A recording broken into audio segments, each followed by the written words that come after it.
Welcome back. This is the sermon for the 11th Sunday after Pentecost.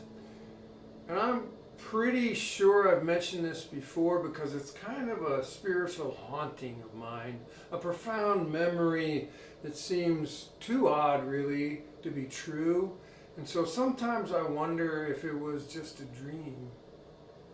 It's the memory of being in church, listening to stories about Jesus at a very young age, and somehow knowing, even without the words to express it because I was too young to have such words, knowing that grown-ups around me did not believe those stories.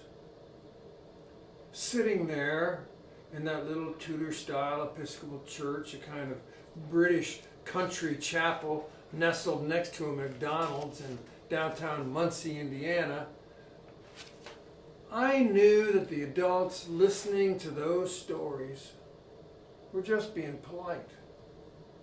Don't ask me how a little boy knows such things at age 4 or 5, but I knew I wasn't sitting among a turn the other cheek kind of crowd. In those bad old days of the Cold War, no one was talking about loving Russians any more than they are today. I never heard anyone tell a story with a punchline like that of the prodigal son, except for Jesus. I never saw a widow with 1 penny to her name put her last one in the collection plate, and I was pretty sure no one sitting in that church was giving away all their stuff to people who had nothing. Now I remember sitting there in that little church with its dark stained wood pews and ceiling, and colorful stained glass windows that were stingy with how much light they allowed through, knowing without words that all those adults in their coats and ties and dresses and furs didn't really believe what Jesus was saying or doing. But I also felt as though they would be very polite to him if they ever met. Little kids have good BS detectors. And if you'll pardon my saying so, it's what a friend of mine calls the battleship mouth and rowboat ass syndrome. As I got older, the way all of us do, I came to understand and accept this deep disconnect between Jesus and our social, political, and economic beliefs and values. At first, as happens with many adolescents, I rejected Jesus for the same reasons my parents and adults around me kept him at a kind of polite distance. Under the influence of being a teenager, I'd rather be damned as a heathen than be an obvious hypocrite. And as we age, of course, the benefits of hypocrisy over unvarnished honesty, well, they begin to seem a little more acceptable. To take Jesus seriously is neither safe nor advantageous for people of privilege like most of us or many of those within hearing of this video. All of which brings me to the question begging attention in the Gospel of John today. How is Jesus the bread of life? That's a metaphor itself, of course, and one that is far removed from us in any practical sense. For Jesus and those who knew him, bread was the main course of the day.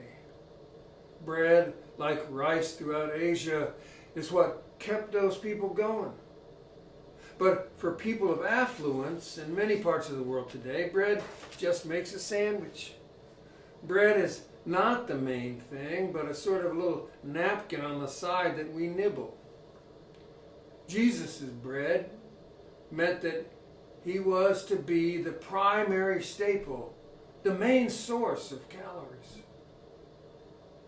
Jesus is the food, the filler, the sustainer, the daily comfort of security in a world in which you never knew if there was going to be enough to eat the next day. Jesus was today's manna as in Exodus, and that was enough for today. Jesus, like bread, was the only thing on a daily basis standing between them and hunger, between them and starvation, between them and death.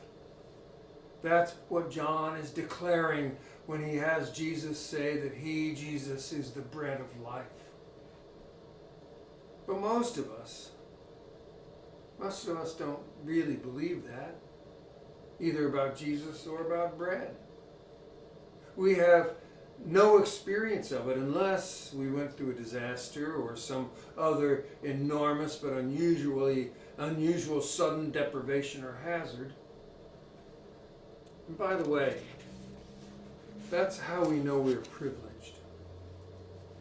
Of the 8 billion or so people who inhabit this planet, only a very small number of us don't give any thought as to whether or not we'll be able to eat tomorrow.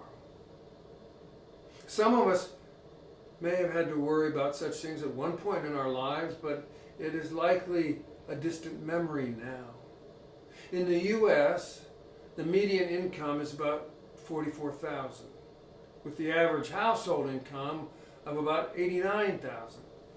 Now, by comparison, the median income across the planet is not quite $3,000. So far as, and also the average global household across the planet is roughly $12,000. So as far as bread goes, our average household income is about 7.5 times that of global households. Now, I'm not bringing this up, this difference between us and the other 8 billion people we share the planet with, so that we can wallow in guilty feelings. Survivor's guilt is a particularly useless and destructive place to tread water. Rather, I mention it so that we can stand the figure of Jesus up next to the comparison that was given to him by his earliest followers. Jesus is the bread of life. And that is to say that he is the thing that makes the difference between wellness and suffering, between life and death. Now, I live with Jesus in some way, almost every day of my life. And the dramatic nature of this original metaphor rarely pierces my awareness. For me, as for many of us, Jesus is someone whose teaching we study and whose wisdom, if we're fortunate and diligent, will influence or even change our lives sometimes. Like Buddha, Moses, Muhammad, or even the mythical Lao Tzu, in their respective religions, Jesus is the one who both gave and represents the core of our spiritual tradition as Christians. But for us, privileged as we are, religion and spirituality are frosting on the cake of life, in which we don't often worry about survival. Our spiritual ancestors, though, whether we're talking about Exodus or John, mostly lived by daily bread. I mean, really lived by daily bread.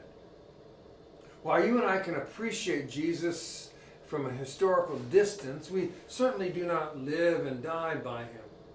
And maybe that's all I want to do today, is just be honest about something I never heard being honest about in my childhood.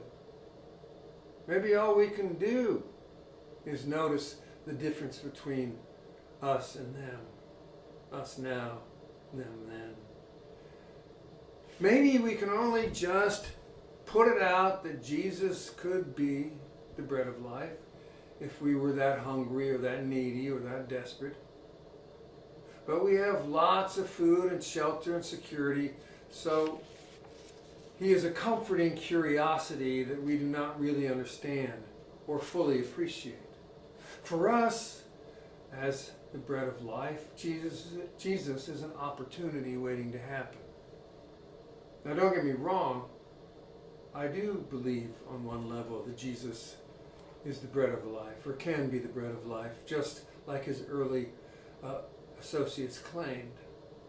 But like many of us, I'm not hungry enough to make him my main course. I'm not desperate enough or needy enough or to take Jesus seriously enough to get myself well in the way that Jesus might heal me. But acknowledging that, saying it out loud, is the first step toward wellness. If you're like me, Jesus is an opportunity waiting to happen. Not only as a benefit for us, but for all those people and creatures and ecosystems across the globe who are injured by us in the way that we live, in the way that we act, and in what we do. And therein lies the secret bread recipe. We can increase our hunger for Jesus by deepening our compassion for those who live in our wake. If we practice increasing our capacity to hold the pain of those who live in the wake of our affluence, we will become hungrier, needier, more desperate even for Jesus. Jesus, as an opportunity waiting to happen, can become the bread of life when we become more compassionate. When we become hyper compassionate even and begin to practice mercy for those who live in our wake, we may even find ourselves feasting on Jesus. Jesus is the bread which, if eaten by us, will actually save others and be good for us too. And we're talking the hearty, grainy Jesus with lots of fiber. Thanks for being here. Please, may peace be with you.